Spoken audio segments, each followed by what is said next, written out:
Good evening from Chile, and good morning from Singapore, and good afternoon from Europe.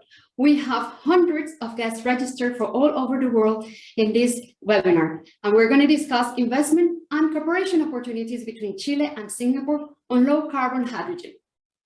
My name is Angela Torres. I am the Executive Director of the Latin American Chamber of Commerce in Singapore, and it is my pleasure to introduce the speakers of today's webinar.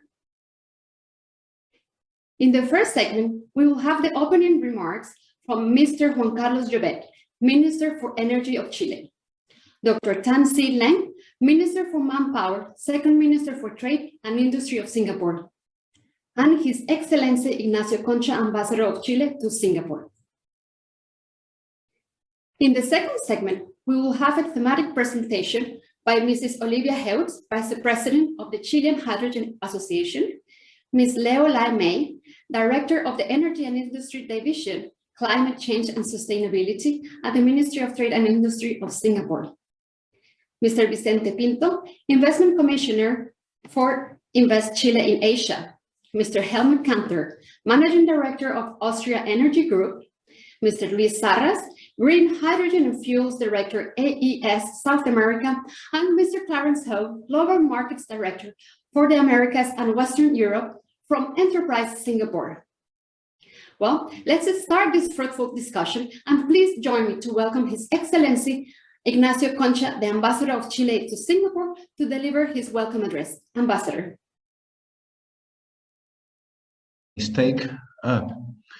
Minister of Energy and Mining of Chile, good morning.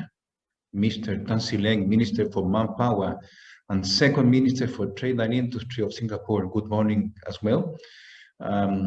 Distinguished speakers, dear guests, a clean energy revolution is taking place across the world, underscored by the steady expansion of a renewable energy sector.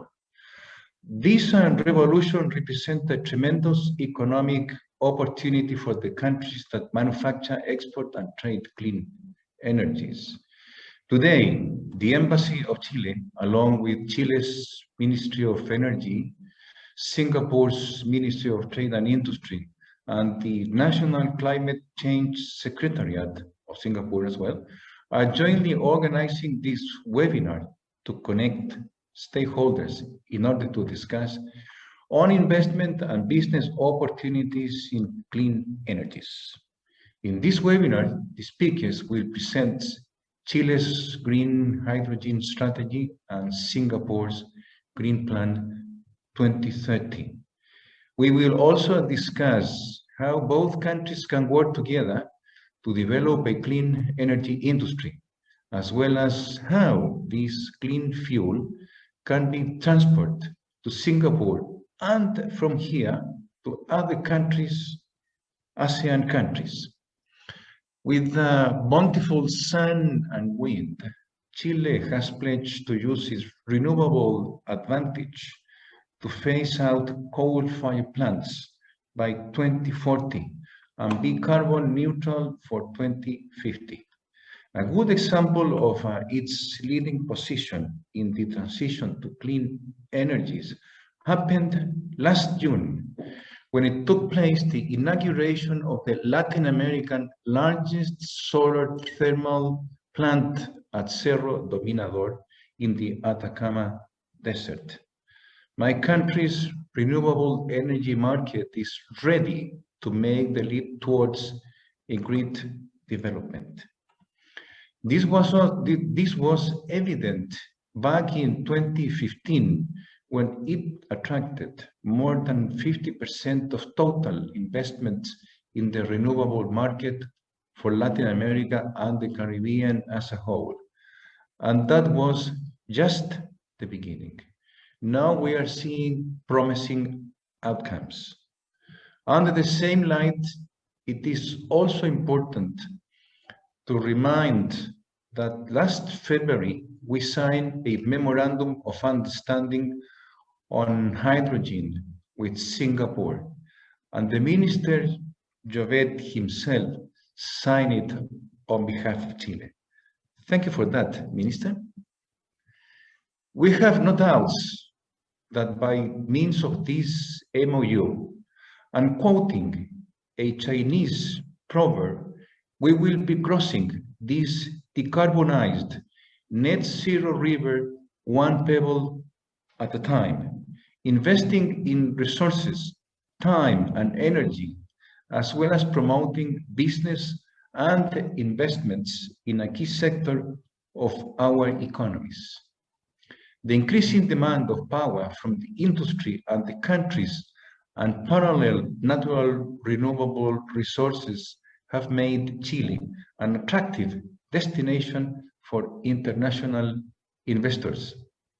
Today, we will hear how two private companies embark on a low carbon hydrogen projects in Chile, how they were able to do so, and how Chile's business climate promotes such projects. Finally, do not hesitate to approach us for further information on this matter, or in case you need to contact the speakers. Finally, I would like to thank Angela Torres from Latin American Chamber of Commerce for being our moderator today. And I wish you all a very fruitful work today. Thank you, and back to you, Angela. Thank you very much, Ambassador. It is indeed very interesting to have two like-minded countries like Singapore and Chile aligning their efforts to tackle climate change challenge.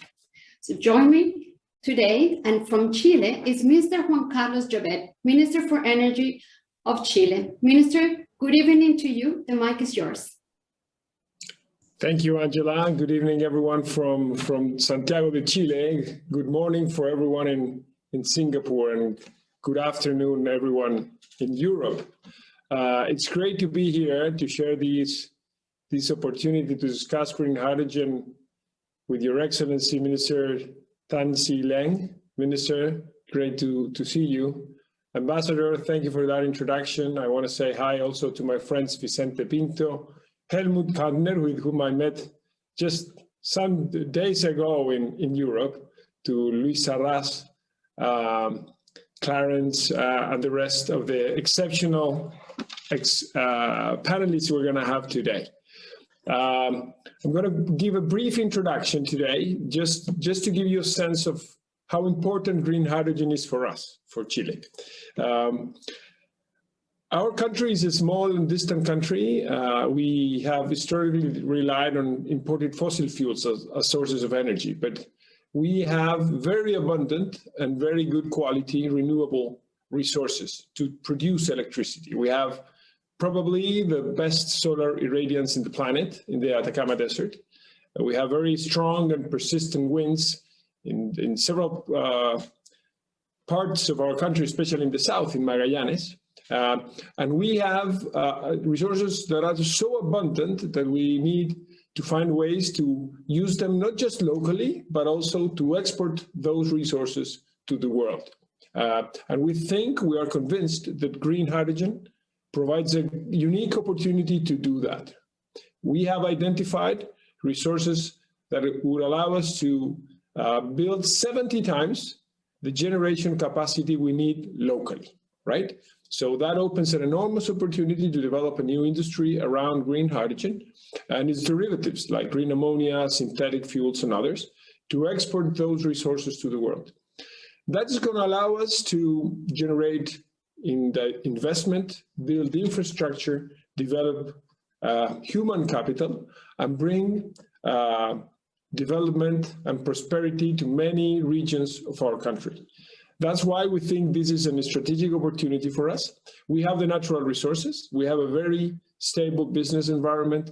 We have a well-developed energy sector. But to be fully honest with you, we need partners. We will not be able to make this happen alone. We launched our National Green Hydrogen Strategy last year in November. We set ourselves very ambitious goals. We want to work to be the cheapest green hydrogen producer in the planet by 2030. We are working to have 5 gigawatts of projects under development on green hydrogen electrolysis by 2025, among other things. We're making good progress. We have already more than 40 projects around green hydrogen being developed in Chile, but we need partners. We need off-takers. We need companies that can provide technology. We need to work together on regulation, and the export markets for us are very important. I just spent some time, as I said at the beginning, in Europe. It was a very successful trip, and I hope I can visit Asia later this year. I really want to be in Singapore to have a chance to meet you face to face. And I hope that this event is the first step of many steps that we take together to collaborate and to take the advantages that nature offers our country, to collaborate with Singapore, and to use Singapore as a gateway into the enormous market in Asia, to work together to take advantage of this enormous opportunity and to play our role fighting climate change, which I think is the biggest responsibility we have with future generations. So thank you so much, everyone, for being here today. I hope we have a great discussion. Minister Jovet, thank you for these opening remarks and for sharing Chile's plan to be a key player in the world in renewable energy. We look forward to see you in Singapore. From Singapore, let us warmly welcome Minister Tan See Leng, Minister for Manpower, Second Minister for Trade and Industry of Singapore. Minister, good morning. The mic and the screen is yours. Thank you, Angela. A very good morning, good afternoon, and good evening to everyone. And thank you for joining us in this webinar. Your Excellency, Mr. Juan Carlos Jovet, Minister for Mining and Energy for the Republic of Chile. Your Excellency, Mr. Ignacio Concha, Ambassador of Chile to Singapore. Excellencies, distinguished guests, ladies and gentlemen. It is my pleasure to be here today to speak on this very important topic of energy. In February this year, Chile and Singapore signed a Memorandum of Understanding on low-carbon hydrogen collaboration. And this webinar is the first initiative we've embarked on together on this topic since we signed the MOU. I'm heartened to see interest from industry players, from academia, from colleagues from the public sector who are here in attendance today. Singapore and Chile are like-minded partners in many ways. We are supporters of open markets, and we are advocates of upholding multilateral trade rules. We have worked together on several trade agreements. Two key ones that we are signatories to are the Comprehensive and Progressive Agreement for Trans-Pacific Partnership and the Digital Economy Partnership Agreement, DEPA. We are also finalizing a free trade agreement between Singapore and the Pacific Alliance, an economic bloc in Latin America that Chile is part of. And we are targeting to sign the Pacific Alliance Singapore Free Trade Agreement later this year. All of these agreements are modern and they're progressive. They bring Chile and Singapore closer together, and they prepare us for the future as we enhance our economic links. Energy security and sustainability are global and current issues of interest to both Chile and Singapore. We can be valuable partners to each other. As an alternative, energy disadvantaged country, a key strategy for Singapore in our transition to a low-carbon future is the adoption of low-carbon technologies such as hydrogen. Hydrogen can serve as a versatile energy carrier to store and to transport renewable energy. It can help Singapore diversify our fuel mix for power generation and reduce emissions in sectors such as shipping and aviation. Chile is on its way to becoming a world-class hydrogen producer and exporter. Chile is committed to tackling climate change. It has huge potential for renewable energy like wind and solar, and is actively developing its hydrogen economy and aims to be a major hydrogen producer by 2030. We should take an opportunity of the compatibility and potential partnership between Chile and Singapore in this field. And I can think of three ways to do so. One, experts, practitioners, businesses, and policymakers from Chile and Singapore could share best practices with one another to exchange knowledge and to catalyze ideas. And events like the annual Singapore International Energy Week later on this year are useful platforms for firms to do so. Two, the governments of Chile and Singapore with industry players could work together towards the development of international certifications and guarantees of origin for low-carbon hydrogen. 3, industry players and the research community could collaborate to develop the hydrogen supply chain and pilot new technologies. Some of them have already started. For example, Keppel Data Centers is leading a private sector consortium to study the commercial viability of a liquefied hydrogen supply chain. Chiyoda Corporation is leading another consortium to develop ways to utilize hydrogen as a low-carbon energy source. And Itochu Corporation is leading a joint development study on ammonia as a new marine fuel in Singapore. Today, low-carbon hydrogen is still a nascent technology, but it is enjoying an unprecedented momentum. It holds huge potential to green our energy sources and create economic opportunities. I hope today's event will facilitate connections amongst businesses, researchers, and officials from Chile and Singapore. And I urge everyone here to be bold, to take full advantage of the increasing momentum of the hydrogen economy. We must further the work in this field. We must explore tangible partnerships as we move together towards a sustainable energy future. I wish everyone a wonderful and a fruitful time at this webinar. Thank you. Thank you very much. Thank you very much, Minister, for the opening remarks. We know that Singapore truly walks the talks. And by the end of this pandemic, when we are all ready to fly, we will go in a Singapore airline flight to Chile, powered with green hydrogen. We look forward for that. Moving on to the second part of this webinar, please join me in welcoming Mr. Olivia Hills. She is the Vice President of the Chilean Hydrogen Association, who will be sharing with us about Chile's national green hydrogen strategy. Olivia, the mic is yours.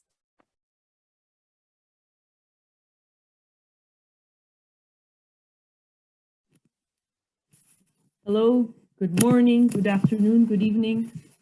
My greetings also to both ministers of both countries, ambassador, organizers, and all the participants to this important event. Thank you for inviting our Chilean Hydrogen Association. I am going to put up my presentation. 1 second.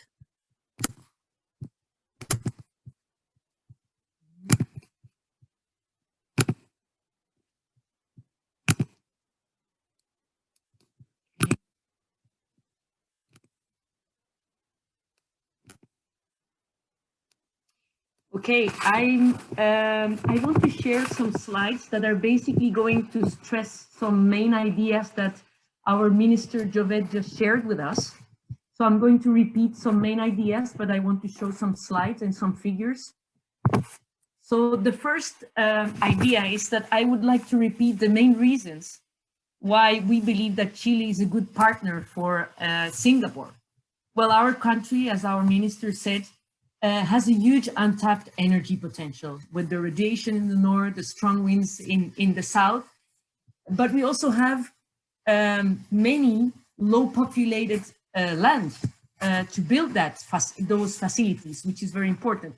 And on top of that, that land is located close to the sea, which in turn is convenient for the water provision to produce hydrogen and also is convenient for the exportation. So that those natural conditions are key to reach a low electricity price. And of course, that is the first and most relevant factor to produce cheap hydrogen. And here in this slide, I want to share some studies that demonstrate that Chile could achieve the cheapest hydrogen on Earth. That's really a strong statement. And it is backed by several institutions, such as the International Energy Agency, the Hydrogen Council, and also recent studies from the McKinsey company also back these conclusions. Okay, so what else do we have in Chile? We also have an association to promote green hydrogen, which is the one I represent tonight. In this association, which is pretty young, it only has 3 years of existence, but it already gathers many members, yeah, that share the same vision and that really believe that hydrogen is going to be the solution for climate change.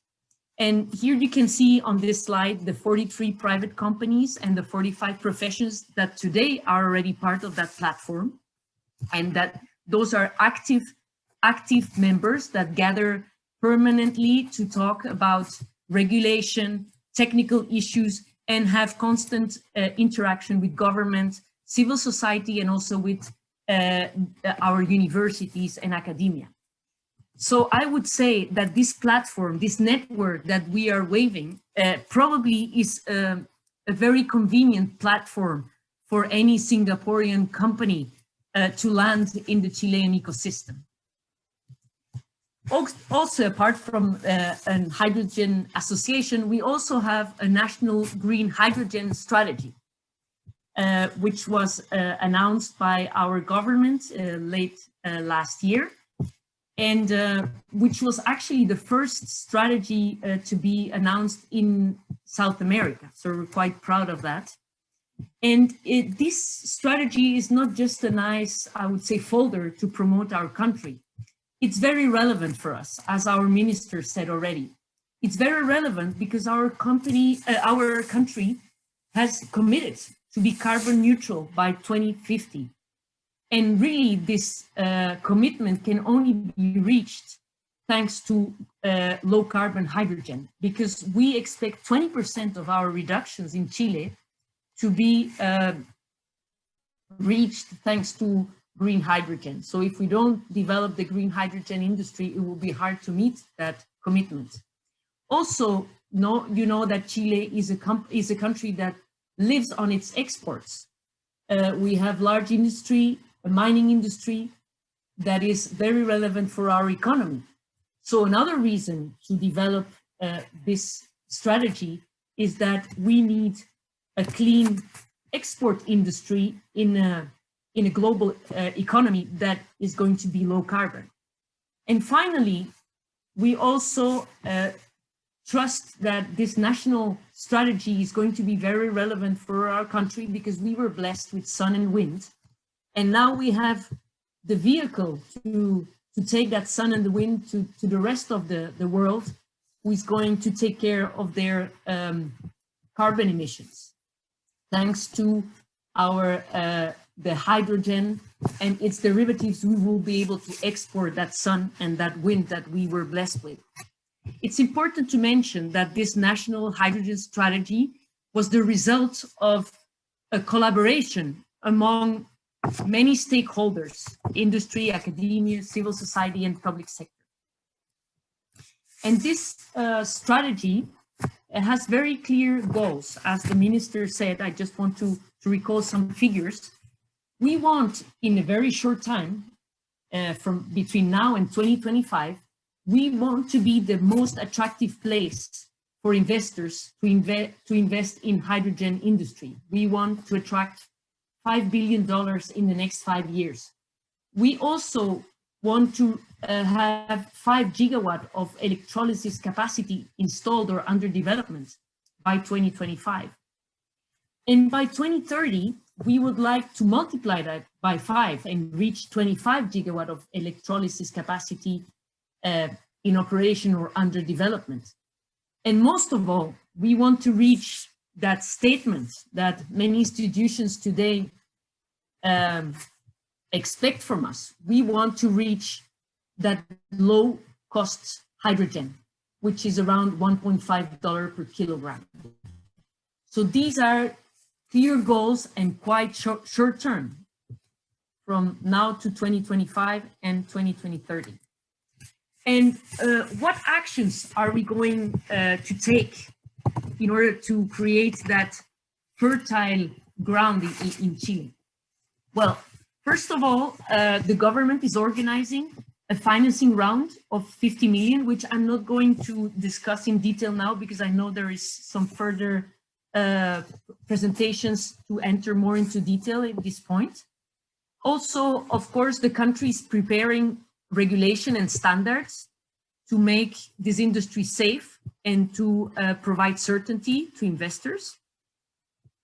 Also, we need to make sure that territorial planning in the country takes into account the hydrogen industry and make sure to involve local communities in that planning.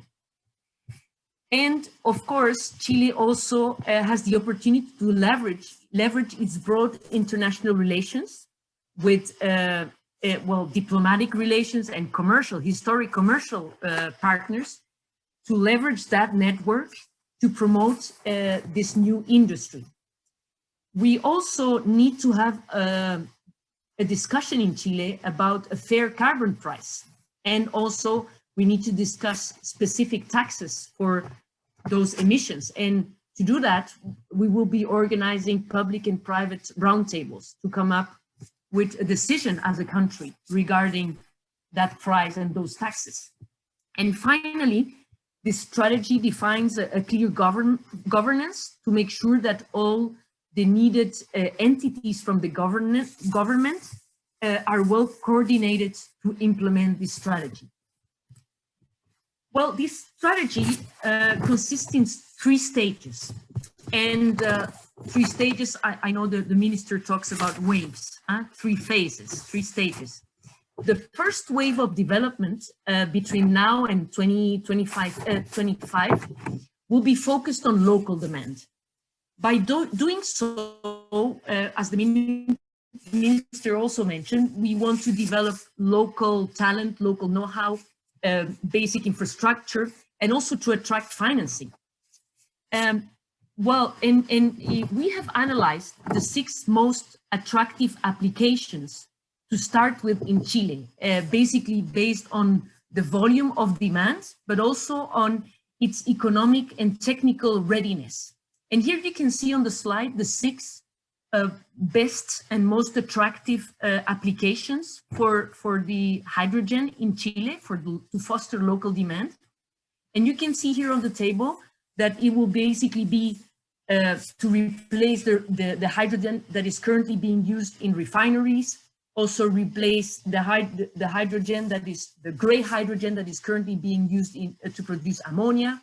We also expect to use it to move our mining haul trucks, in heavy duty trucks, in long range buses. You know, we're a long country with a lot of buses circulating from north to south. And we also expect to blend it into gas grids.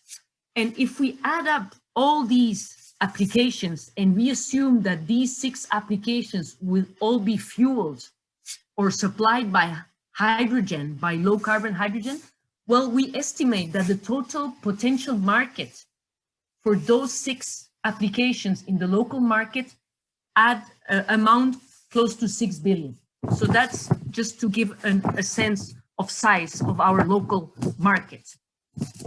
Well, here in this chart, which is actually a picture which I took straight from the document from the national strategy, here you can see the 3 waves I mentioned before. So the first wave I mentioned in my slide before was all these green dots because it's the local market. And then in the second wave, like by the end of the decade, closer to 2030, when we will hopefully have reached the low-cost hydrogen production of $1.5 per kilo, well, by then, we expect to include new applications for our hydrogen. You can see there a large dot for the ammonia exports. You can also see a bigger dot now for mining haul trucks in Chile because it's a green dot. You can also start blending. We will hopefully be blending hydrogen into the gas grids. So that is everything we expect to be using hydrogen for by the end of the decade. And then we will have the third wave, post 2030, where you can see on the chart that we hope to see a massification of ammonia and hydrogen exports to the rest of the world. So if all these 3 stages of planning works, and if it works out well, this is the chart that we estimate will be the market for green hydrogen. Yeah, and this is adding the local demand and also the global demand. And you can see the size of the market growing from 1 up to 33 billion. Yes, and you can also see the associated renewable capacity that will have to back this hydrogen in order to be produced, and also these large amounts of investments needed to support this new nascent industry. Of course, all these large figures seem more like a dream today. And that is why I want to finish my intervention with two more slides to show that there is real things going on. Yeah, and the minister earlier mentioned that there are about 40 known projects. Well, here I wanted to show the ones that have been more publicly announced. Here you have just a sample of 7 projects, just to let you show how diverse they are, different sizes. Some of them, like the first one, is more related to the solar power in the north. It's a large project and meant to generate hydrogen for export. Then you have another project, the project Hydra, which is more dedicated to pilot the use of fuel cells for mining trucks, which is a smaller project. Then you have the HyX project, which is will start smaller but then grow, and which is basically to replace the gray ammonia for green ammonia with sponsors such as ENGIE and NIX. You also have a project Haruoni, which has already environmental approval, and you can see there project number 4 gathers a lot of names from different industries. It will start with piloting, but that's a different type of project because they aim to produce synthetic fuel, all in the south of Chile, also for exportation. Then we have the project H&H Energy, which I won't talk about now because we have the perfect speaker to talk about this project later today. We also have a smaller project in the center of Chile, which is meant to produce hydrogen for heavy duty mobility with all the pulp and paper industry in the center zone of Chile. They will start small, but have bigger plans. And then finally, I am mentioning here the project from AS Gener, which also has its perfect speaker today, so I won't mention details about that project today. So this is just a sample of the largest projects that have been mentioned in different places in Chile, but there are more, as the minister mentioned. And I want to finish my intervention with also another driver for innovation in Chile, which is the Clean Technologies Institut, which is about to start. It was awarded recently to a consortium who will do the administration of the institute. And this is a relevant institute because the focus of it is to provide solutions, innovative solutions to our mining industry to reduce the emissions of our mining industry. And of course, mining industry will only be able to reduce its emissions if we find a solution to replace its fossil fuel supply. And for now, the best solution that we see is hydrogen. So a lot of this new institute will be dedicated to hydrogen projects, and it will have a funding of close to 200 million over 10 years from the government, but also will be complemented by private company funding. So we hope that the national strategy published by our government, our association, which I represent today, this Clean Technology Institute, and of course, the dream of all of us and of all the companies that want to take part to build this new world with low carbon emissions will make this plan and this strategy a reality. Thank you for your attention. And now I return back to Angela for the next speaker. Thank you very much. Thank you, Olivia. I'm sure Chile will attain the goal of producing the most cost-effective green hydrogen for the next 10 years. And moving forward, please welcome Ms. Leo Lai May. She is the Director of the Energy and Industry Division, Climate Change and Sustainability at the Ministry of Trade and Industry of Singapore. Ms. Leo Lai, please, the mic is yours. Thank you, Angela. Your Excellencies, esteemed guests, good morning, good afternoon, and good evening to all the guests, in Singapore, Chile, as well as Austria. I thank Olivia for her very excellent and insightful presentation on Chile's Green Hydrogen Strategy. I think those are very exciting plans ahead. It is my privilege to share with our attendees Singapore's Green Plan. Besides an overview of the Singapore Green Plan, I will also share what we are doing to decarbonize the power sector, as well as our efforts to develop a green economy in Singapore. In particular, I will share about hydrogen as a low carbon alternative and potential areas for deployment of low carbon hydrogen in Singapore. First, let me share with you the context for the Green Plan. Sustainability has always been a part of Singapore's DNA. Even before the term was widely used, Singapore has pursued sustainable development by balancing economic growth and protecting our environment. As early as 1967, we had a vision of a garden city and took active steps to make this a reality. Singapore also has a strong climate action plan. For example, we significantly reduced our use of coal-generated power many years ago and do not subsidize the use of fossil fuels. Singapore is also the first in Southeast Asia to have implemented a carbon tax in 2019, made early investments to boost our climate science capabilities, and have been a strong advocate for a robust, multilateral, rules-based approach to addressing climate change.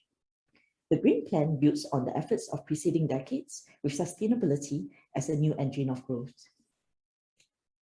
The Green Plan charts concrete and ambitious sectoral plans and targets over the next decade. This will position us to achieve net zero emissions as soon as viable and strengthen our commitment to global sustainable development and climate action. It is a whole of nation effort intended to catalyze bold, balanced, and collective action.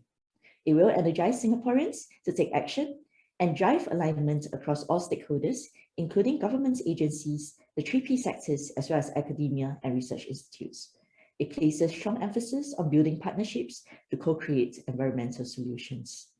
The Green Plan is a long-term and living plan which will evolve as Singapore develops and refines our strategies, taking into account technological development, international collaborations, as well as projects and ideas from stakeholders.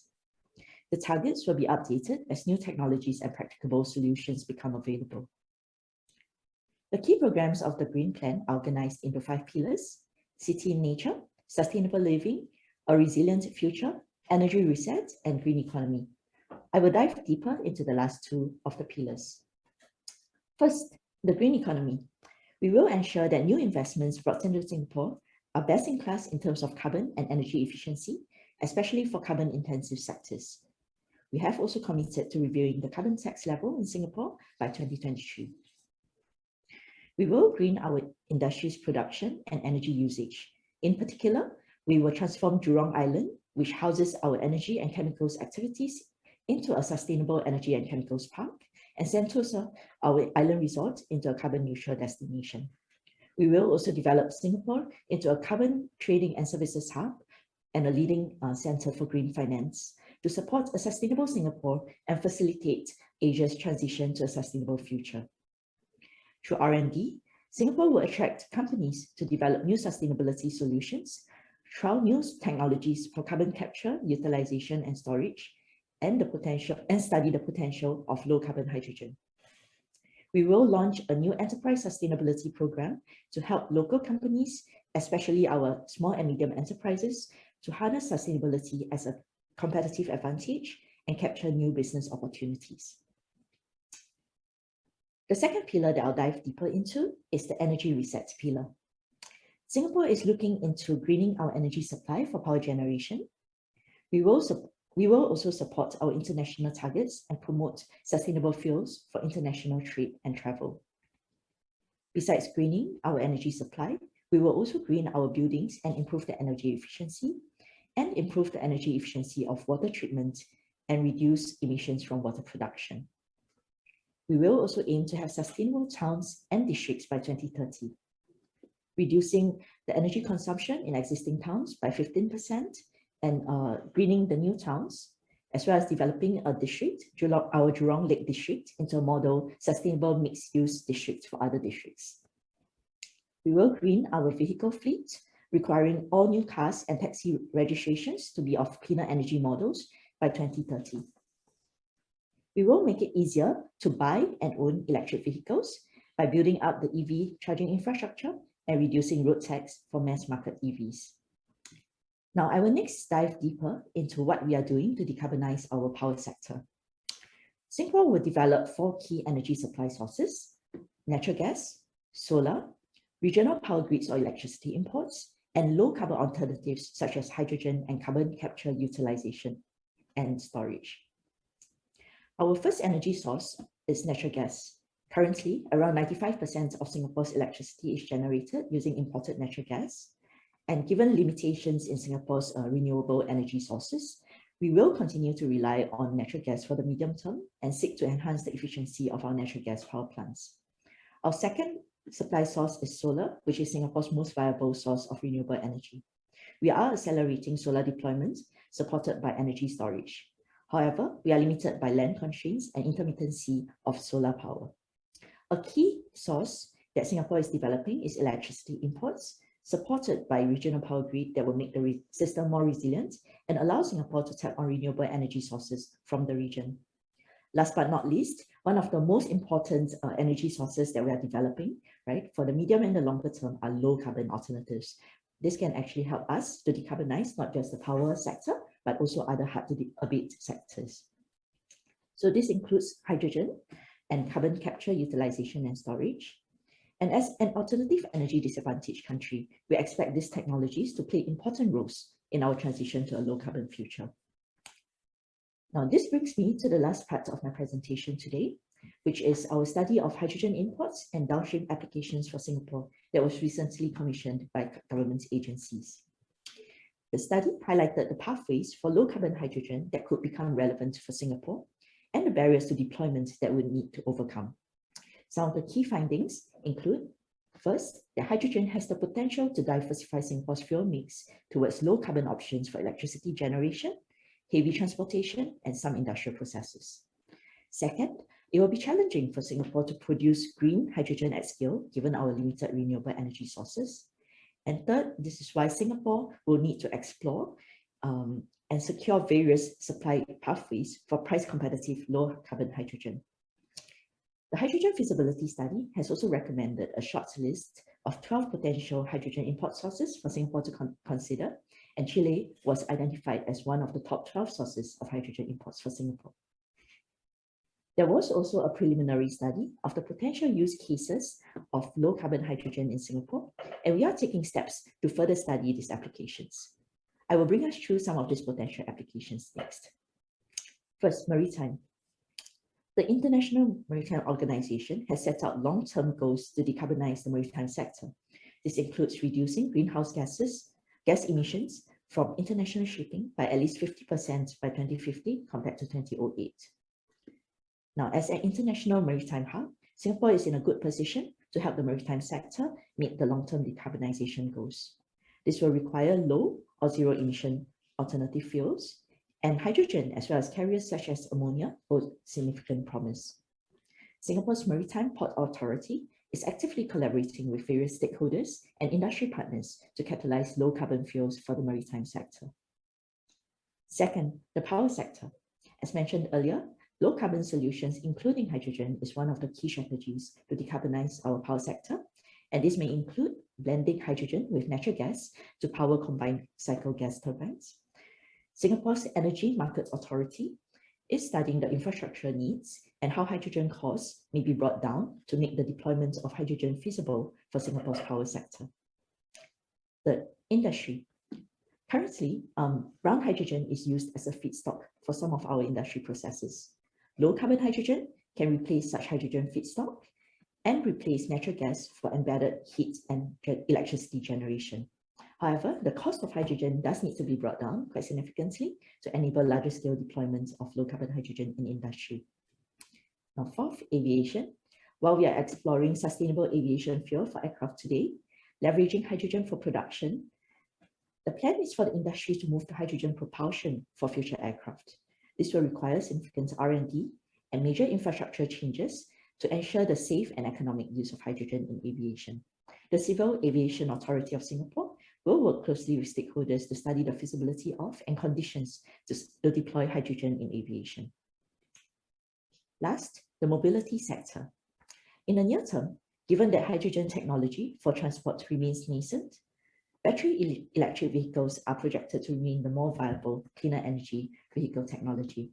An exception is heavy vehicles, where fuel cell electric vehicles may become economically viable, more so than battery electric vehicles by 2050. The hydrogen study is a first step to further efforts to enable feasible deployment of low carbon hydrogen in Singapore. The Singapore government will do further studies to supply pathways and also conduct further technical assessments with our industry and academic partners. The findings will also inform our existing efforts on research, development, and demonstration efforts, and also guide private sector consortia in developing hydrogen as a fuel option. In particular, Singapore welcomes partnerships amongst industry players, as well as with other countries, to advance hydrogen and other low carbon solutions. We can work together to contribute to the development of international hydrogen certifications and guarantees of origin for low carbon hydrogen. We can also participate in joint RD&D test beds, including shipping low carbon hydrogen to Singapore for demonstration purposes. I look forward to seeing new partnerships formed amongst our Chilean and Singaporean businesses present today. This could be similar to the consortia that we have seen amongst Capo, as well as Chiyoda and other companies. We hope to identify and demonstrate hydrogen use cases going forward, and also to strengthening the partnership between Chile and Singapore. I look forward to hearing from subsequent presenters on the opportunities that are possible. Yeah, thank you. Thank you, Lei Mei, for the presentation.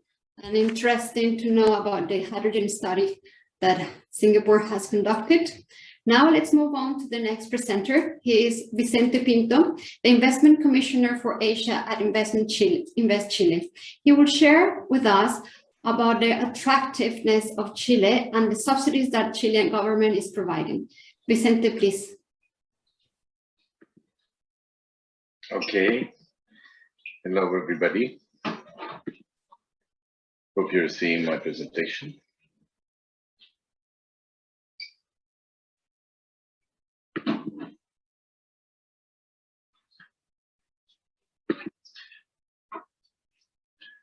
It's okay, Angela? Okay. Well, thank you, first of all, for this invitation.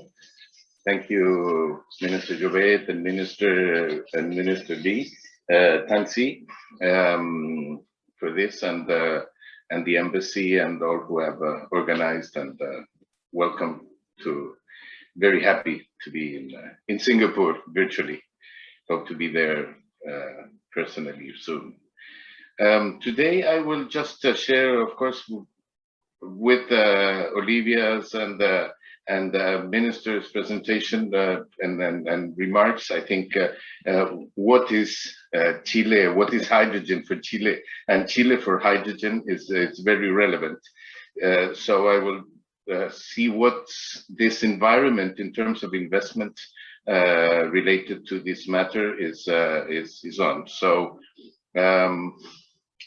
just a short glance, I think many of you just know about this, but we are a sound economy, undoubtedly.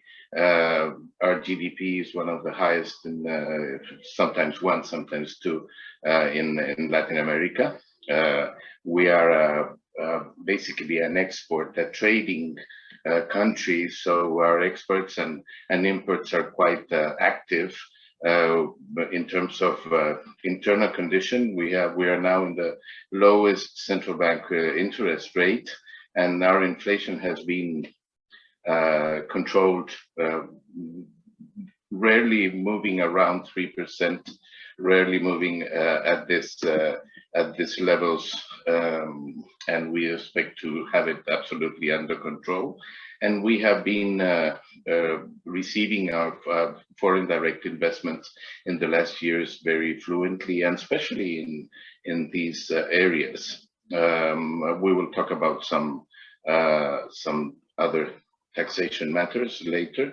Our foreign direct investment is number 3 in Latin America after the 2 big giants like Brazil and Mexico, and by far from the other countries, maybe near Colombia, which is reaching an important foreign direct investment stock.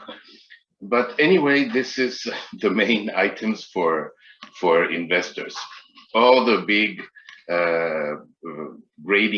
sovereign risk rating companies, have recognized, and we are still, this is the most recent, we sometimes move from a minus to a plus or something like that, or from a AA to a single A, but all Moody's and Standard & Poor's, Fitch, we have a very high sovereign risk grading, so that is the main guarantee for investors.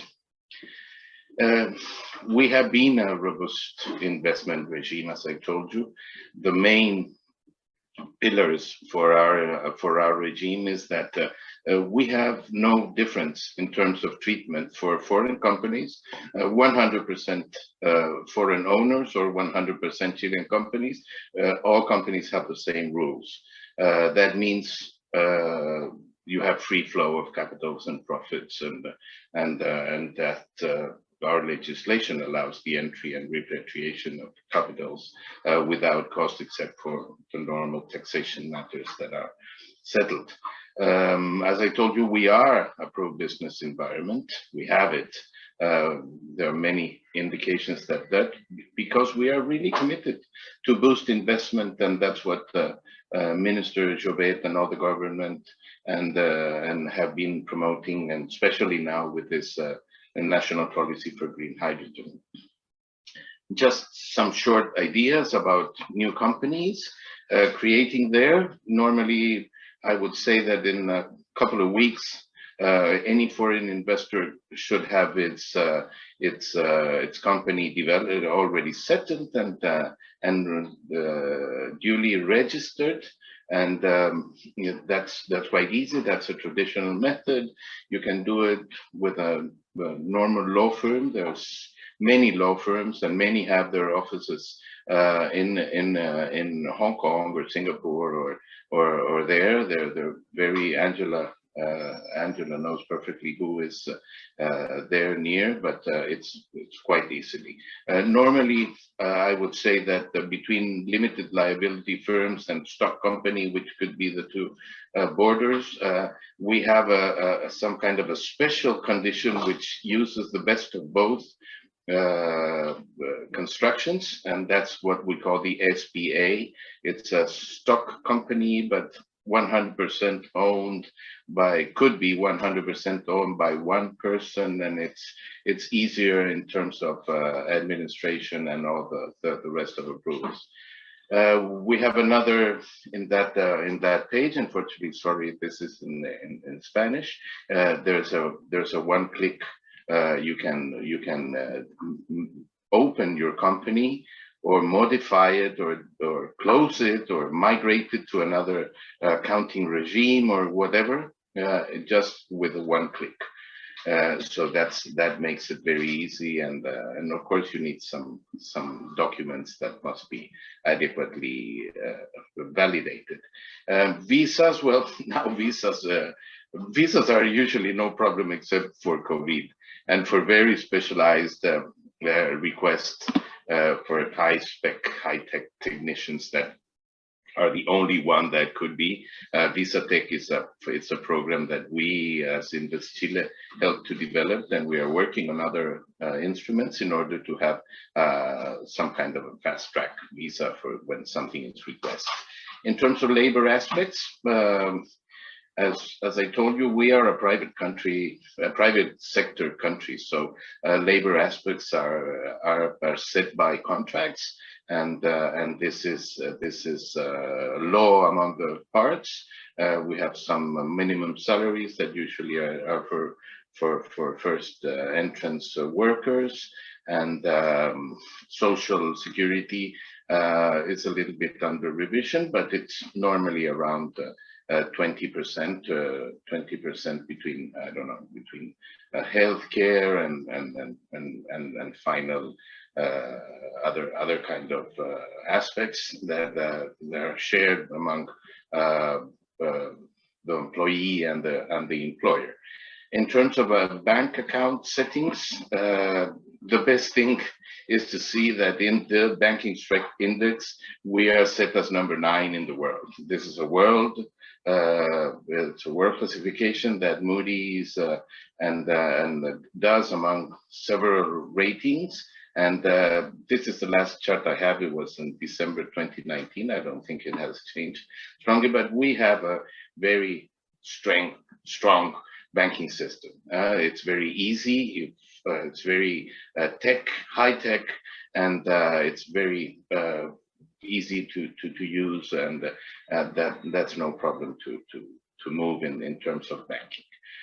In terms of the taxation systems, I would say that it's an easy tax system. There are a small amount of taxes, and with an unitary and integrated income based. So we have the income tax, normal value-added tax, a stamp tax, which is just usually used for financing, but in some municipal, which is an equity-based, according if you have branches in different parts of Chile, you pay according to the percentage of that branch.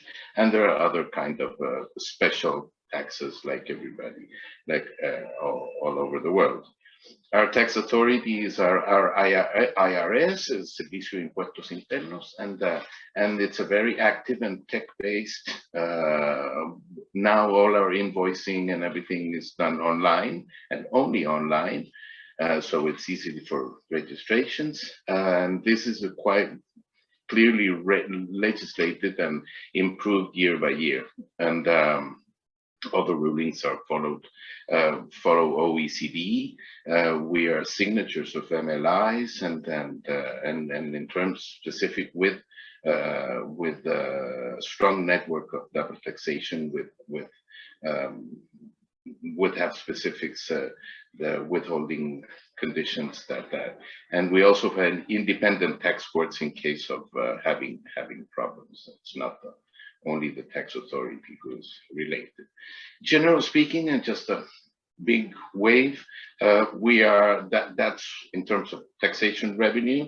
That's we are now our revenue is about 20% of GDP, and we are surely under the OECD average. Our revenues come, I would say, mainly and very importantly from value-added tax, which is surely being revised continuously in order to improve it and make it easier. Corporate tax, 27%. It's a unique and integrated system.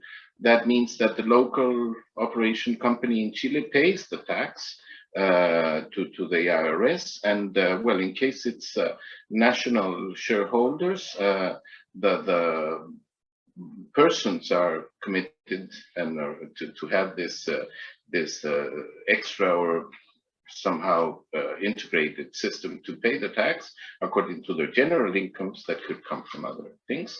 And among Chilean entities, there's not we are not subject to taxation because the operation company has paid it already, only when distribution is done among the individuals. And in case of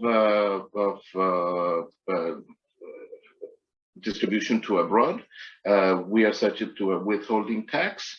And in case, normally it's 35%, or else it is a little bit higher in case of not double taxation agreements, where there aren't double, because this credit that is paid through the 27%, so is considered only partially as a credit in case of non-taxation, of non-double taxation agreement countries. When the countries have this double taxation, you just pay the difference of 35 to 27%. Value-added tax, so normally it's paid in advance, daily, with a monthly compliance. I will not go deeper. If you need some more information, I would be very pleased, but I think everybody is waiting for the related hydrogen. I will not go, so I'm sorry for timing matters, but there are some incentives that I would like to deepen a little bit. Ministry of Finance has, well, the Ministry of Finance, of course, is related to all of them, but especially this tax incentive for extreme territories, which I think it's very interesting, because in both edges of Chile, up in the north and down in the south, is where the main resources are there. So still, this is I will see it, and then Corfo, our national development agency, our big bank that's under our ministry, our same ministry in Chile, which is the Ministry of Economy, has several instruments in which I will deepen a little bit, like the research and development law, the strategic capital programs, which you have heard of, about this a special program for hydrogen projects, a VC program that I think could be more or less related, and the rest are normal pro-investment and foreign trade instruments, which I don't have time, unfortunately, to deepen. In terms of incentives for extreme territories, it's a direct credit on it's a tax credit. It's a 30% or 40%, depending if it's up north or down south, or up north or down south. So it's important to be considered as a total, and the amounts are not are very relevant. It's up to, in some cases, 30%. If there's about 16.7 or maybe 20 million US dollars, and the rest is a little bit, it's degrading according to the equal size of the investments, but it considered up to investments of about 200 and something million USD. And this VC, venture capital tech funding, I think it could be useful. It's quite interesting also, because if the Chilean VC farms could be where, of course, some foreign investor could be part of this VC farm. Corfo directly adds amount of credit, which can be depending on if it's an early or an oncoming, or if it's depending on the program, on the potential. I think there could be considered in this case for some IT companies that could be, I don't know, I was thinking about managing regulation of grids and things like that, that could be related in this case for hydrogen and energy or other related. It's thought to be for tech and IT companies. So I think that we have talked with Singapore. We have had other seminars and trying to see how to have this potential really synergic in this. The amounts are depending on the volume of the credit line. It depends on how much this credit line. The R&D law also is considers a fiscal credit applied directly to our first category tax, which is the corporate tax, for R&D activities. That means, especially for R&D, it doesn't consider directly innovation as such, but R&D is basically how, through some kind of testing or essays or studies or experiments, unknown processes or products become known. How, in this matter, is where the R&D law is applied, and it's quite interesting because it's a direct credit, tax credit applied on another taxation. It has some conditions that 50% of this research and development must be done in Chile. That means that foreign R&D centers can partially have their investigation done in Chile, and also not necessarily all the investigation done in Chile. There's a minimum investment in R&D in this situation of $3 million, and the maximum amount of the benefit is up to 900,000 US dollars. So it's quite attractive. But finally, this is just a direct and new project financing for green hydrogen. The idea is to finance 100 green hydrogen. So it must come from 100% renewable energies, with 10 megawatt electrolyzers as nominal power to be installed. And the commissioning date must be December 2025. The total amount of this credit, of this project financing credit, is $50 million US dollars, and each project may receive as a maximum contribution 30 of these $50 million.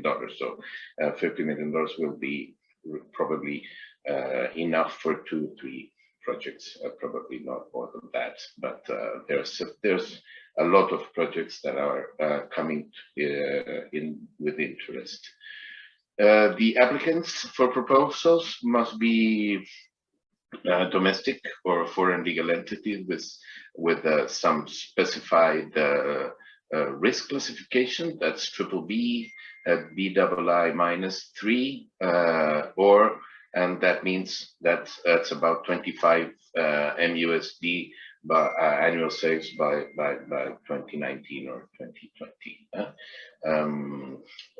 Applicants can submit with a subcontractor as APC or whatever, and they must indicate the recipient entity that will execute the project to receive this contribution. And so applicants, of course, must be part of the capital or equity in this renting entity, and not less than 30%. So they are really involved financially. And the proposals must consider several indications. There's deep detail in Corfo's, and we can share it. It's also there's an English version to this.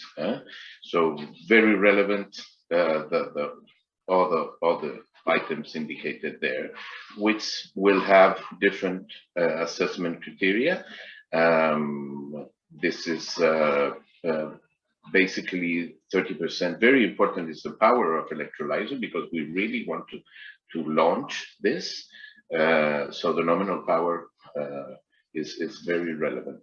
And the rest, basically with the same assessment criteria, considers the experience of the applicant or its subcontractor, in case it doesn't mind, and the project maturity in terms of how developed is the study, and the efficiency of the contribution which is requested to the project. And finally, with the 10%, the financial model, which is of course, it must be present. This call was opened on the 20th April. All the bases for this are available at there, and we can share them too directly. And all the questions, yes, yeah. Unfortunately, it's today's it's really, but we can continue trying to answer the question. If they're not very, very, very closely specific, we can help answering those dates. This is all done because of transparency in order not to have special answers, but not to have special question and answers according if you know or not. This is transparency, full transparency. And the closing date that for the proposals and application directly is on September 6th. And well, what we expect here, in fact, is being green hydrogen as a well-known and manageable, high potential for green, for GHG reduction. Chile is committed to become an accelerator or the catalyst of this non-return evolution to greener products, and have action plans and starting them in now. So we are here with some methanol, green methanol projects based on an energy. Of course, we have a strong muscle and farming aquaculture, which can be somehow greened, or pulp and paper and forestry, cigarette, fruit and wine. Of course, ammonia is a key element to have for explosives near the mining industry, which is also receiving part of the benefits of this nice solar, together with lithium, in this case, lithium salts, lithium brine, which we have this natural conditions also very relevant for electromobility and GHG emissions.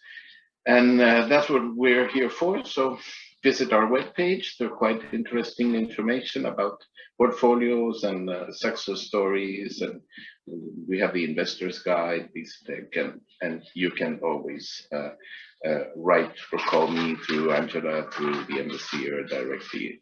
There's no matter. I will be very pleased to share all our thoughts and our activities. Thank you very much.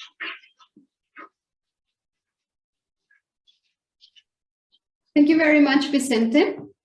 And up next, let's move to Mr. Helmut Kanter. He's the Managing Director of Austria Energy Group, and he will give us a presentation on the new projects in Chile. Mr. Helmut, the mic is yours.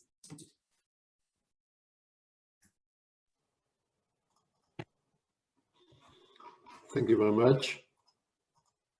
Thank you for the invitation to this very interesting event, what I have heard so far.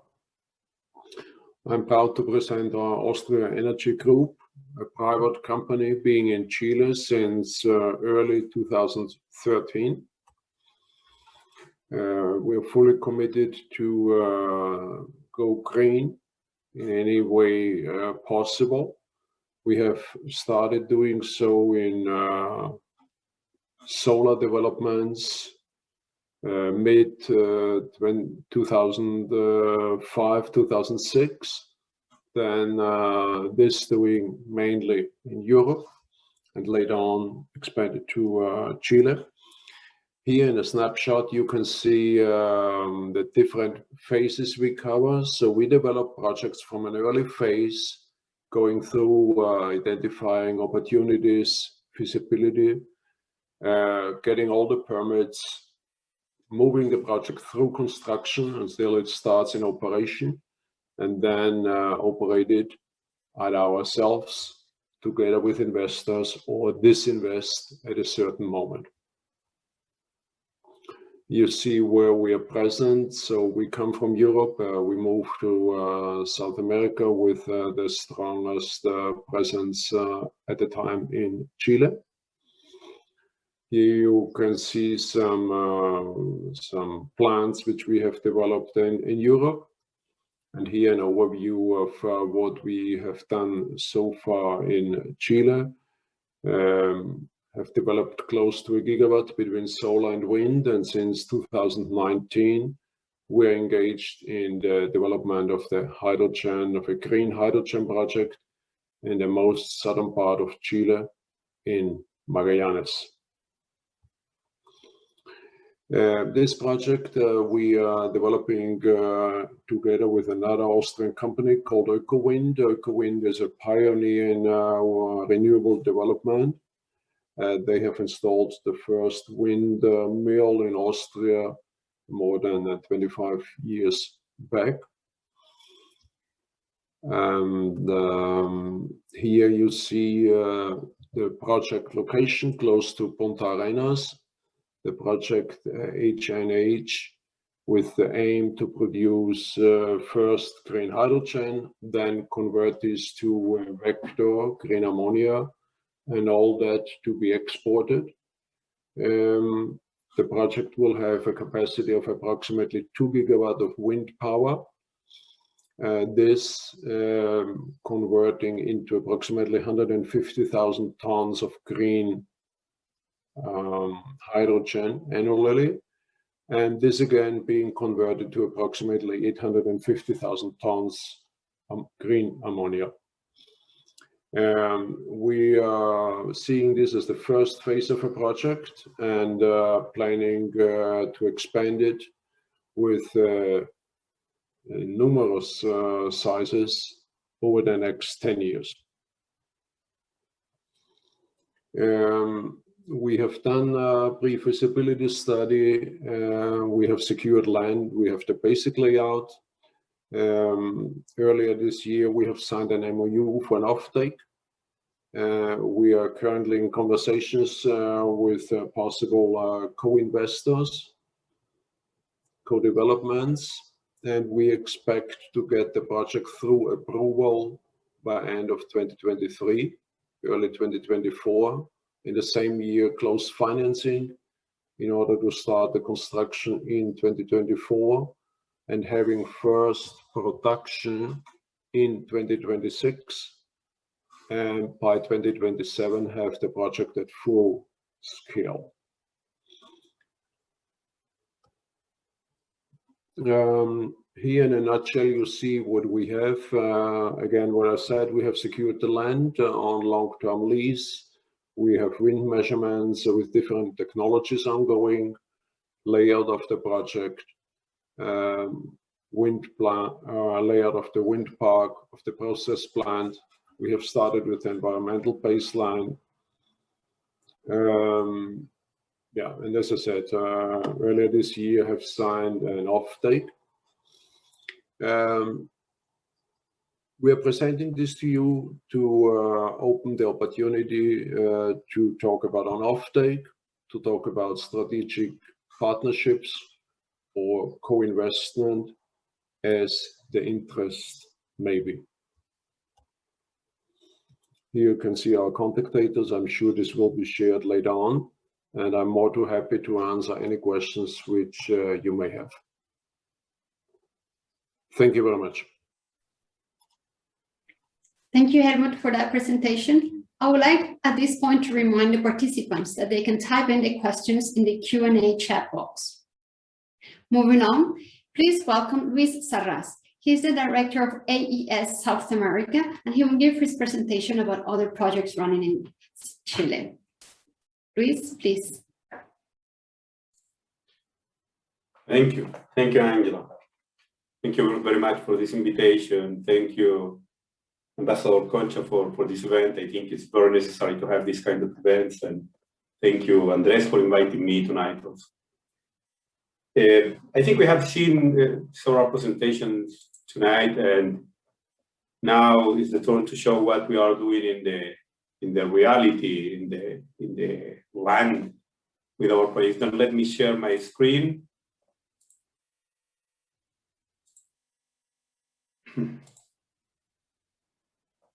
Okay, here we are, I think.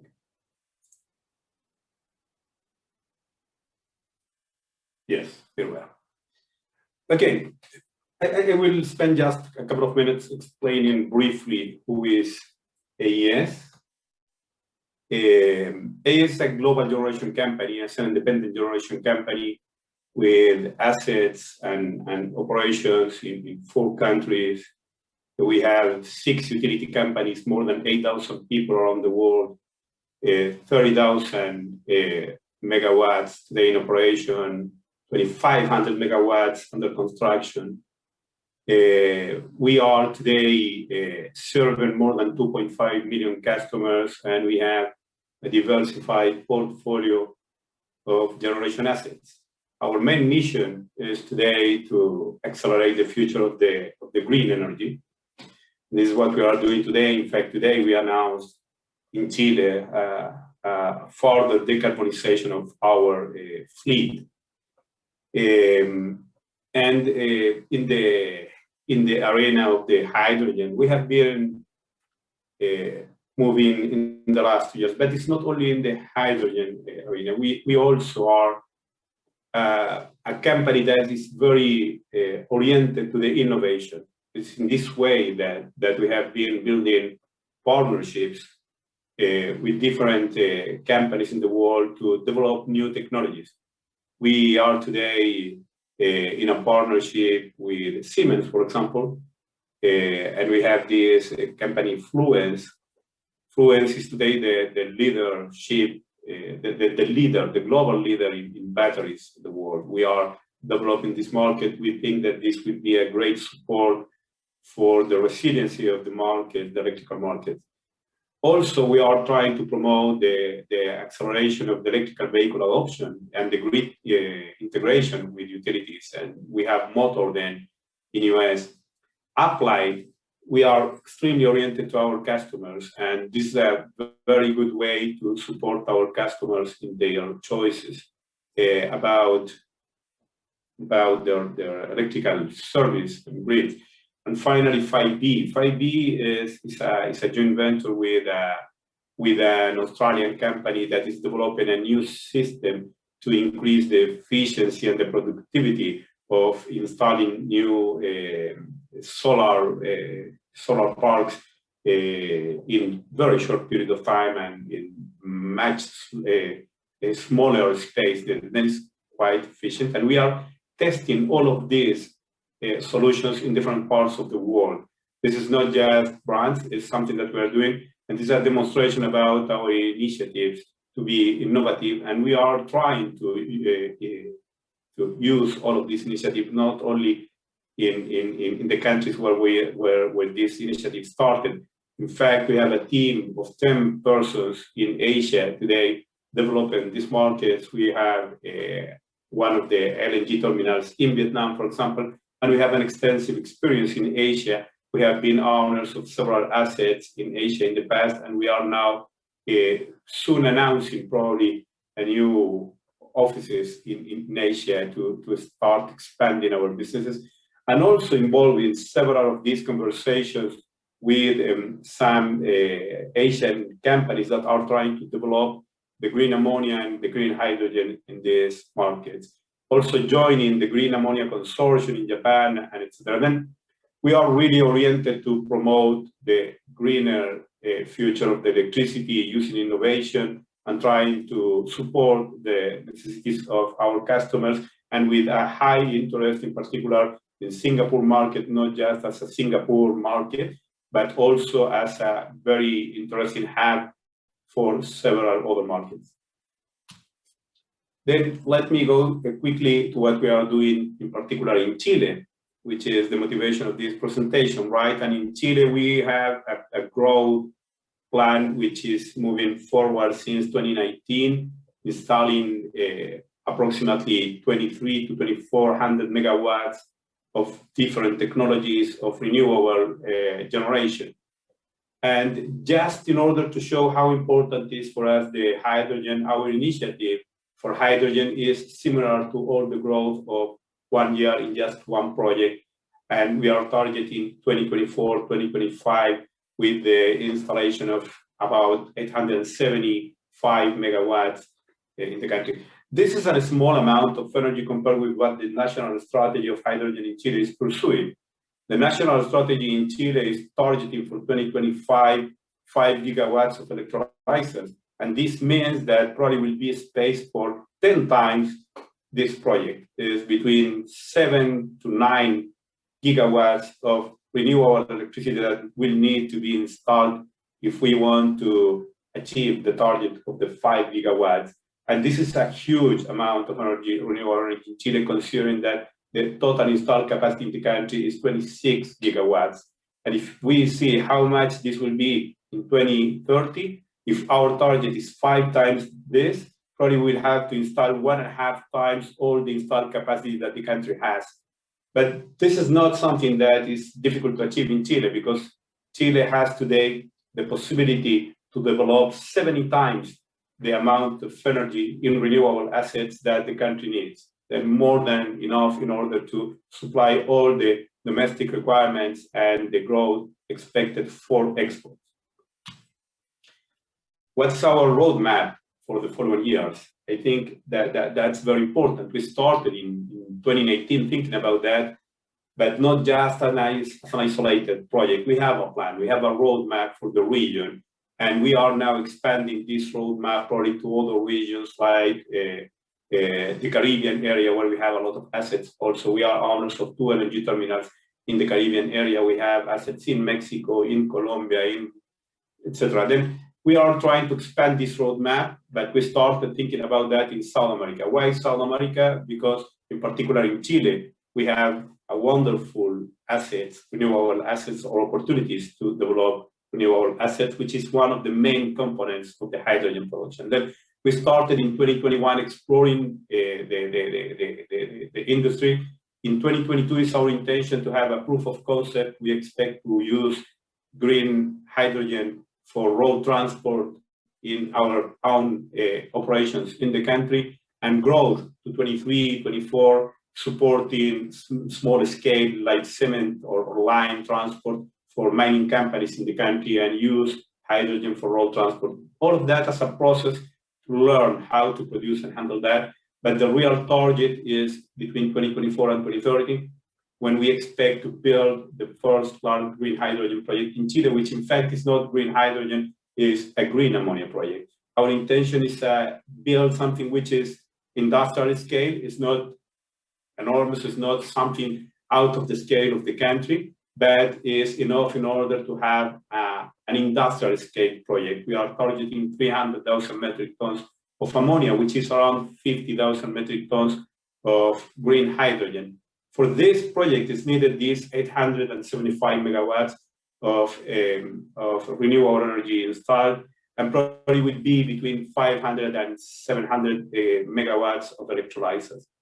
We are in the phase of studying the feasibility of this project. We want to be very realistic. Everybody knows that today the green hydrogen and the green ammonia is not competitive necessarily with the same products, but in gray way. In other words, gray ammonia versus green ammonia, or gray hydrogen versus green hydrogen, needs a very specific niche market where to place this product in order to make it feasible, economically feasible.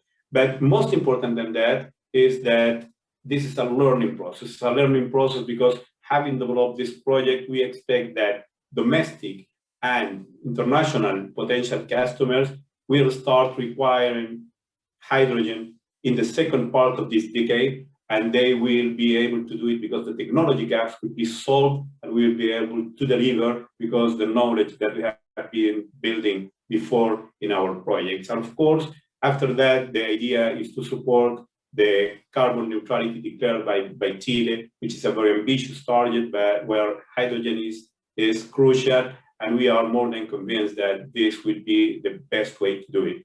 Then this is the roadmap that we have. Then how now to materialize these kind of projects, and why green ammonia?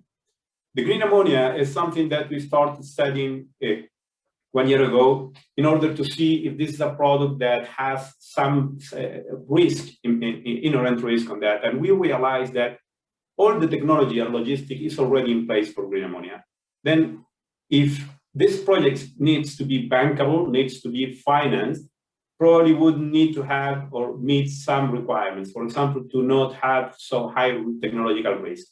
Green ammonia is a perfect product in order to have this low technological risk. And at the same time, the business model that's needed needs to have a product that is competitive.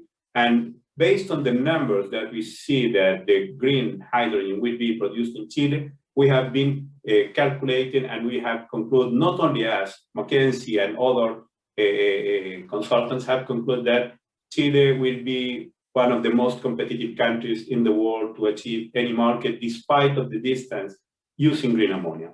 Also, green ammonia can be used by itself as a chemical product, or can be used also as a carrier for hydrogen. Then we found that this would be a perfect way to develop this market, thinking that probably the exports for this volume will go first, and after that will be the domestic when all the gaps, technological gaps, are solved. But now we have to translate that to a project, to a specific project, and make this project bankable and realistic. Then we decided to look for a market where we can place this product, and also to have partners with a good credit risk that allows to have not only a low technological risk in our project, but also to have a clear business model with a low counterparty risk in order to make it fully financeable, the project. And in this process, we found a partnership with which is a global leader in the hydrogen business, and is willing to take a long-term purchase agreement of ammonia. Then we define this project. We are building a partnership to develop all the renewable assets. We are discussing about also the processing plants for ammonia and hydrogen, and all the facilities to export them. And the idea is to build the project together. But before to start with that, we need to confirm the feasibility of this project. And we have been working since early this year, and our expectation is to conclude end of this year if the project is possible or not. But the feasibility study is something that needs to stop just drawing PowerPoint presentations and go and start digging in the earth and using AutoCAD and watching and reviewing how the plan should be built, and etc. And finally, this is the project that we build. This is the project that we are thinking to build, right? Basically, we have some alternatives to place green energy. We are speaking about wind and solar. I saw in the chat that somebody said that probably with wind and solar is not enough for product hydrogen. Probably CSP is a solution. Effectively, it's an alternative, but it's not necessarily the only alternative.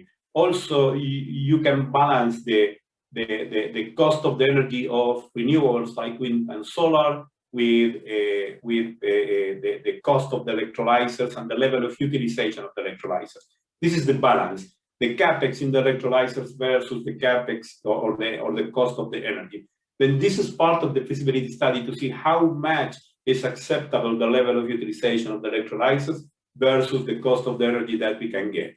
And also, Chile is very lucky in this sense because we are very close of the sea, because it's a very narrow country, and we are expert also in desalination plants. Then the idea is to desalinate water close to the coast. Then we are not using any sweet water, which is a very, very appreciated resource in our country. We are using desalinated water, green hydrogen, green energy, and produce green hydrogen close to the coast. Convert that in ammonia. We can install an air separation unit, which is a very standard plant, and we have two off-takers for this product. The first one, we have agreements with shipping companies willing to use the green ammonia as a fuel for maritime transportation, something that Singapore today is also thinking to do, having a hub there. The minister mentioned Itochu has a study about that. Then we have already an agreement about that in order to supply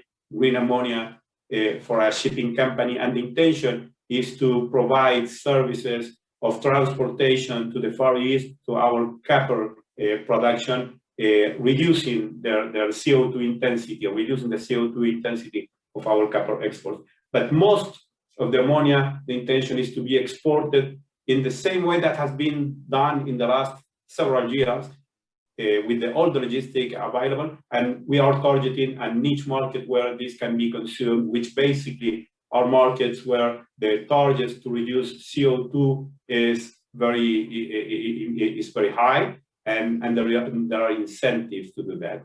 One of the good things that all the projects in Chile will have is that because the structure of our growth in terms of the electrical grid and the decisions about to decarbonize the grid on these days will produce something which is very important for most of the market, which is a very low CO2 intensity, green hydrogen and green ammonia and derivatives.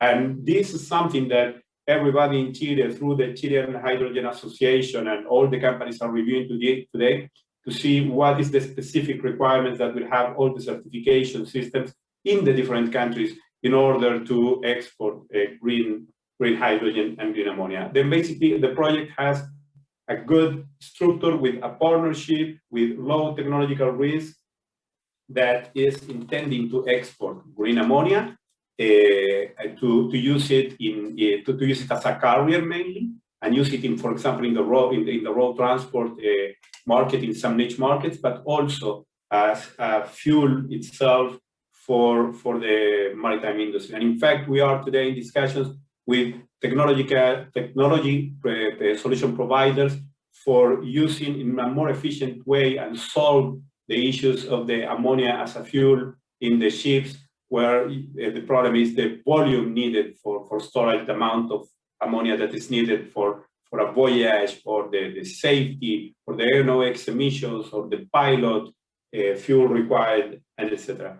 Then, summarizing, this is a project, and this is the summary that we have prepared with the Minister of Energy in Chile. This is the summary of the project. The project is daily basis changing because we are running a feasibility study, but basically we are intending to export between 250 to 300,000 metric tons of ammonia. We have a very good partner. We are a very experienced company building very complex projects, and today we are running this feasibility study.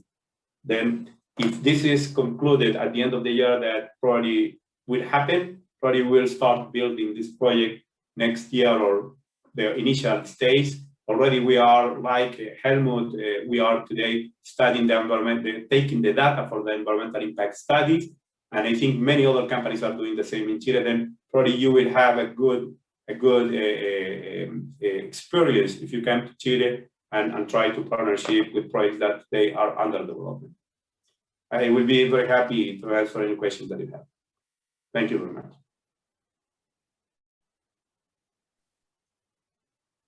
Luis, thank you very much for the presentation. We look forward for a positive outcome of the feasibility studies. Now, please welcome our final speaker, Mr. Clarence Ho. He is the Global Markets Director of Americas and Western Europe from Enterprise Singapore.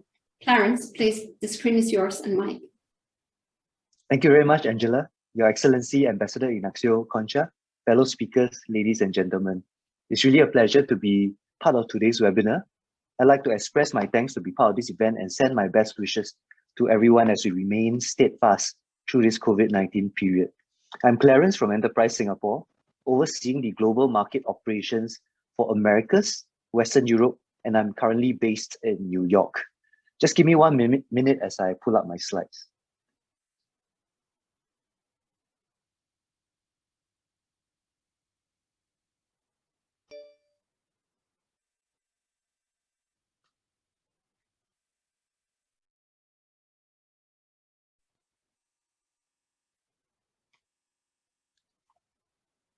Can you see my slides? If I will just proceed. For the benefit of those who are not familiar with Enterprise Singapore, we are actually the government agency under the Ministry of Trade and Industry, which champions enterprise development and transformation. We assist Singapore companies by building capabilities, promoting innovation, and assessing global markets. We also support the growth of Singapore as hub for global trade and innovation, and we are the national body for standards and accreditation. 2020 was really a challenging year for everyone due to COVID. However, ESG was able to grow and continue to support our companies who aspire to pivot. We have assisted 15,300 enterprises just last year, where we supported, if not the same number, but more as compared to 2019 in the area of productivity as well as innovation. For internationalization, we supported 1,600 enterprises to pursue internationalization in various forms. Given various global travel restrictions, we actually expected a bigger drop, but we were pleasantly surprised that this wasn't so. And instead, we saw sustained interest by companies to look at new opportunities globally. To achieve that, ESG taps on our network of more than 35 offices worldwide to establish global partnerships. And in Latin America, we're present in Mexico and Sao Paulo. Currently, we have more than 70 Singapore companies that are present across Latin America and are from diverse sectors like energy, infrastructure, agri-commodities, consumer, and technology. So today I take a different tack. It's really talking about how can we support our companies in your internationalization journey, especially hearing the rich opportunities from today's seminar. So ESG work with our partners to support in broadly three key areas. First, lead generation, which is through identification of business partners. And this is usually done by business matching. Two, easing market entry by supporting their in-market analysis, due diligence, and local setup. And three, developing talent strategies, initiatives to help companies prepare their people for global readiness and operations. And in addition, ESG has schemes and financial assistance to support our company's overseas venture through grants, like the Market Readiness Assistance Grant or the Enterprise Development Grant, as well as tax incentive, which is the double tax deduction for internationalization. Now, ESG will be happy to speak to companies that are here with us today on how we can support your interest to look at exploring these opportunities in Chile. However, I'd also like to share, in addition, two approaches which we can collectively take when embarking on relatively new areas requiring some level of developmental work. First is about really having like-minded companies coming together in a structured approach to jointly explore the market. The value of this is not just about getting economies of scale, which is important, especially for engaging nascent sectors, which requires time, but also developing synergies between companies to explore collaborations which could not be possible if they went in alone. So we took this approach when we look at the offshore wind opportunities in Taiwan. It was a multi-year effort that started in 2018, but together with 10 Singapore companies, we conducted a series of business missions, participated in trade shows, and organized business networking and matching sessions. Through these efforts, many companies have actually secured contracts in their first track record, where more than 10 projects had been facilitated in offshore chartering and vessel services and fabrication of offshore wind-related assets and components. The next approach is really to embark on co-innovation with partners to create solutions for the region. We believe that this will work well for any developers or main contractors here today that seeks to tap on Singapore's innovation ecosystem to identify the right technology partner to co-develop the solution for the Chilean hydrogen market. I take a recent initiative that we did, but it's a different sector, to illustrate how this works. So with the support from a key partner, ESG recently worked with Chile's largest food conglomerate, AgroSuper, to source for innovation in 7 areas, like automation, IoT, data analytics, as well as sustainability. By working through our network, we eventually curated a list of 9 companies that could meet AgroSuper's needs. We subsequently organized a day where the 9 companies could pitch their solutions to key executives in AgroSuper. And the latest we have heard is that that there are at least 3 companies that are going through further discussions on potential next steps. So should these Singapore companies take the next steps, we will also support their downstream efforts to implement it. And this includes supporting their proof of concept and market entry.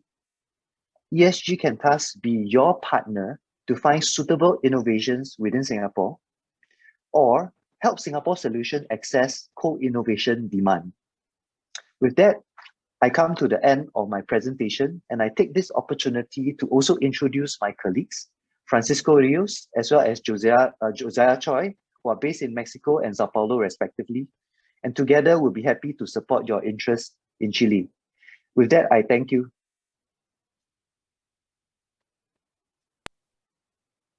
Thank you very much, Clarence, and thank you to all the speakers for their presentation.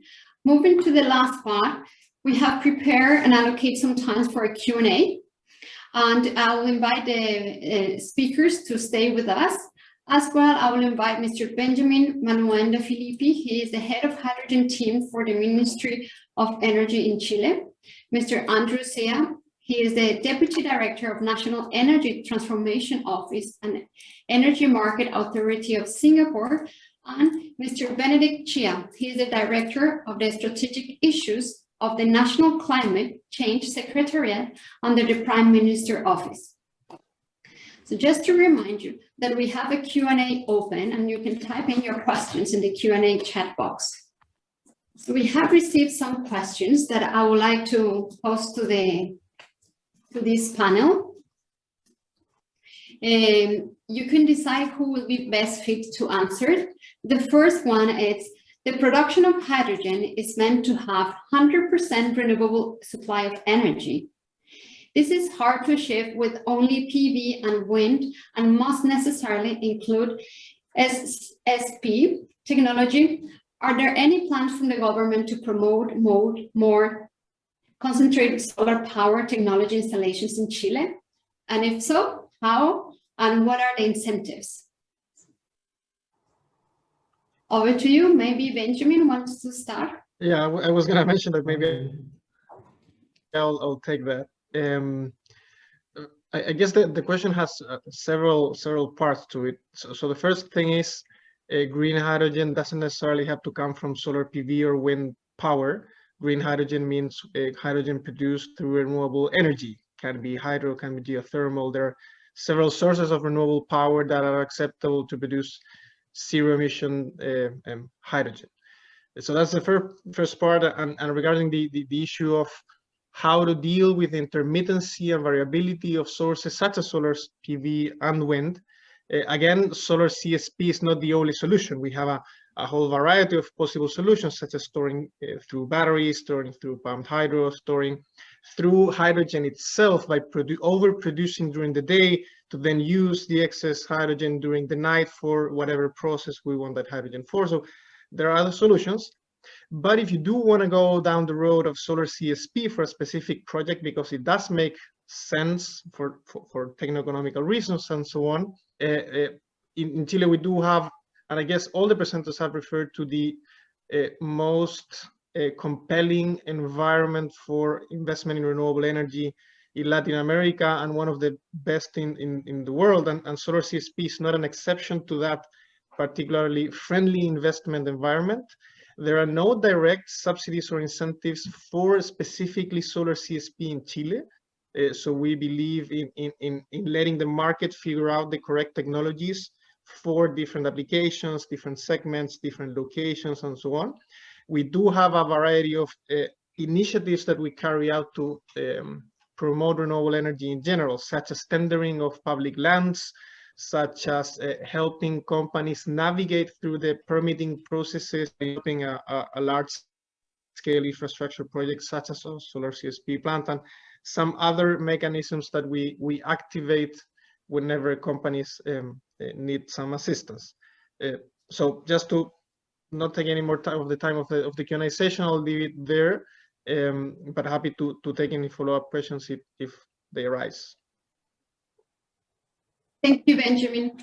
We have another question, which is Minister Jovet and Ms. Olivia spoke about Chile's hydrogen strategy, which has 3 waves. First, focusing on building Chile's domestic market. Subsequently, being a competitive exporter. Given that Chile and Singapore have signed an MOU, would Chile share more about how and when it sees both countries collaborating on joint projects?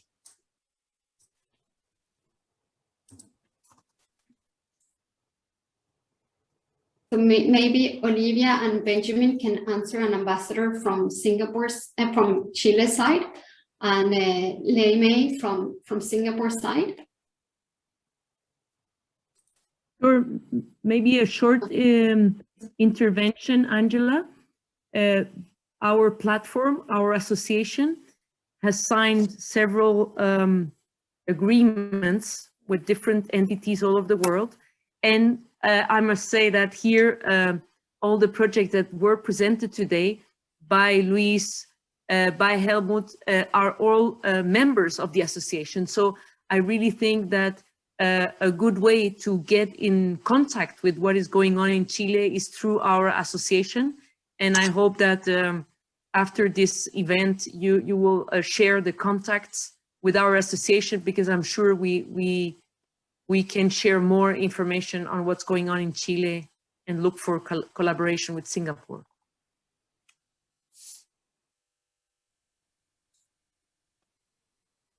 Sorry, would Benjamin like to add on first?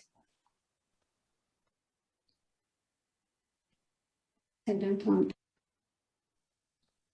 Sorry, I had my audio silenced, but now I'm back in. Yeah, absolutely. I mean, when do we see us collaborating on joint projects? I would say right now. I mean, this is an activity that is a reflection of the MOU. This is just a kickstart of what hopefully will be a long collaboration relationship. This is precisely the type of time when we get companies together and we come up with joint projects and ideas for execution. And we as a ministry are, of course, very open and happy to assist in any connections that you need to be made and to support any specific projects that will arise, be them studies, the investment projects, technical exchanges, collaborations, and so on. So happy to actually hear your thoughts as an audience on your ideas and initiatives that you would want us to help you with. I fully agree with Benjamin. I think currently hydrogen is still nascent, but the momentum is great. And I think, even within the next 1 to 2 years, we could think about certain projects together. So for example, thinking through certification schemes, thinking through about, handling, transportation, storage, and deployment of hydrogen, perhaps in like small demo projects, and perhaps thinking about R&D and whether or not, we could actually collaborate on these areas. I think some of the ideas and the projects would have to come from the industry. If there's interest, do come approach us, and I think we can link up, with Benjamin as well as Olivia, right? To see whether or not we can facilitate some of these collaborations. Yeah. Thanks.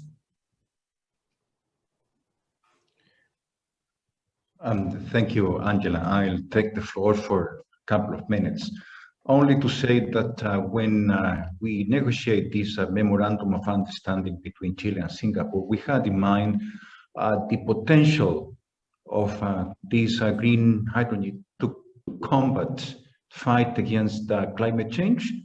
I think it's a change we have to do. It's a matter of life for the whole humankind. And of course, we need to promote the use of this energy, displacing the consumption of fossils, right? So, in another angle, we agree that the green hydrogen will generate spaces for innovation, also promote growth and local employment. So we are looking for basically companies, governments would like to invest in this field in Chile to create new companies. We are persuaded that we have a great advantage in green hydrogen. And it's, of course, it's aligned with our national strategy. As Olivia said in her intervention, we rely on foreign markets. So the idea is, first stage, a local market, and then the export side. So we are looking forward to see people coming to Chile for investing. Thank you very much.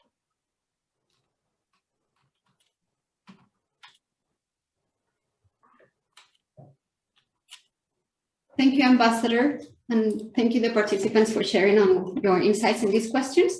The next question, it's more directly to Benedict, Chair. What's the energy efficiency of producing green hydrogen? I understand that it's around 50 to 60%. Does this mean that there is still a long way to go before hitting high efficiencies that new energy companies are used to? Hi, thanks so much, Angela, for the question. I think when we think about the energy efficiency of green hydrogen, we need to think about it from source all the way up to usage. So if I can break it down into various parts, the efficiency would depend on the source of generation. What exactly are you using to generate green hydrogen? Is it renewable? Is it what sort of renewable? Is it base load, or are you tapping on excess renewables? After that, it's the conversion process. It's how much are you losing? And that also depends on the various carrier forms that you're looking at. And thereafter is the transportation and the distribution. And after that, depending on the choice of carrier and what is being used for, how much efficiency loss. So I think what we need to do is we need to take an entire source to demand sort of framework in terms of looking at energy efficiency. And I would say that actually on this point, while there has been a lot of work done on reducing the cost of renewables, and perhaps on the conversion technologies itself, we think that there's a lot less emphasis on the distribution of hydrogen, distribution storage of hydrogen itself. And we think that's an opportunity which we should look at a lot more seriously, because it's one thing for your production cost of hydrogen to be very low, but it's another thing for the landed cost of hydrogen to be low. And I do think that if we are able to drive efficiencies, especially on the distribution part and the conversions part further downstream and the storage part further downstream, you'll be able to bring the landed cost of hydrogen much closer to the production cost. And this is critically important, because if we leave the cost gap quite high and we don't address those efficiency opportunities, then actually what that means is that hydrogen can only be economically and viably used in areas which are very close to the renewable potential. And it would limit a country much further away, like Singapore, which do not have abundant renewable in our domestic boundaries, from actually tapping on hydrogen itself. So I think that's the area which we are hoping we can collaborate on, we can drive more effort on, and if we can put emphasis on some of these things. I think from Chile's perspective, if we're able to bring the landed cost much closer to the production cost, actually will open up a lot more opportunities, not just to Singapore, but to various potential end users of hydrogen around the world. Thank you. Thank you, Benedict. We are still on the time, but if we just answer these following questions in no more than 1 minute. So the next question is to Luis. The chart of the competitiveness of Chile's green ammonia in key markets, the shipping costs that are estimated in these, assuming shipping prices for shipping fuel by ammonia or by a normal maritime fuel? No, thank you for the question. No, in this particular chart prepared by McKinsey, the transportation is done with the standard fuels. But considering the high push that today the shipping market has, probably this will not be something that will change. And in fact, the cost of transportation will not be so relevant. Our estimation is that in a few years, using green ammonia or using standard fuels will be quite similar. But this analysis is done with standard fuels.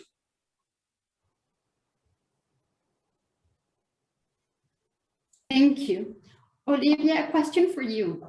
Are there already identified Chilean ports for hydrogen exports from 2030 onwards in wave 2/3?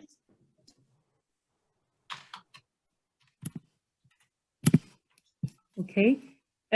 Well, all the projects, the large projects that are meant to export, of course, are thinking right away of their logistics and are incorporating all the export facility. So what we expect probably is 2 valleys to be developed, one in the north, close to, well, in the Atacama Desert, and one in Magallanes, all south. So I would say that probably the first export infrastructure will be close to the Atacama Desert, Antofagasta, maybe Mejillones, because there is already some infrastructure there related to gas, so that can be also some synergy there.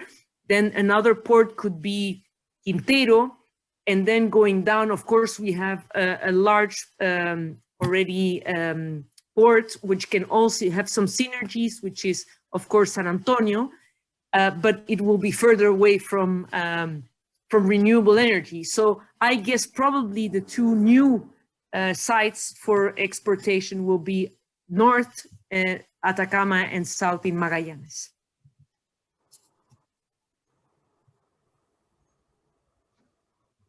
Thank you, Olivia. And the very last two, which this one we have been looking forward, is how will Chile practically export hydrogen to Singapore? What is the state of technology in hydrogen carriers to enable this? And that Singapore needs to be a dedicated hydrogen receiving terminal. So I think it goes both ways for Chile and for Singapore. Well, yes, please. Yes, I would say that probably today the best way to export hydrogen to Singapore will be using ammonia as a carrier, where you have the lowest technological risk today, because the technology developed and all the infrastructure and logistics is in place. Probably in the future, based on how evolved the technology for liquid hydrogen or other liquid organic carriers, probably will be alternatives. But I would say that in the short term, the first stage will be probably ammonia, the first way to do it.